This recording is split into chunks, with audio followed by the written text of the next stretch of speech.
ඔය හැඟීම පරිස්සම් කරගන්න. ඇල්ලතුරු වීදුරුවක දෙයක්වත් බලාපොරොත්තු වෙන්නත් එපා.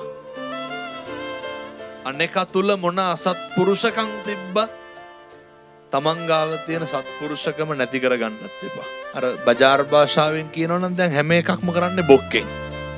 එහෙම නෙමෙයිද? හරි හැඟීමෙන් කරන්න. දැක්කද අර චොපර් එක අදිනවා කොල්ලෝ වතුරේ. මට බාහුබලී චිත්‍රපටිය මතක් වුණේ. ඒ එකමුතුකම ලංකාවේ මේ ජාති ආගම් භේදයක් ගෝත්‍රයක් මොකවත් නැහැ. ඒ තරුණ ජවය නිසි විදිහට පාවිච්චි කරන්න හොඳම වෙලාව තමයි මේ ව්‍යසනය.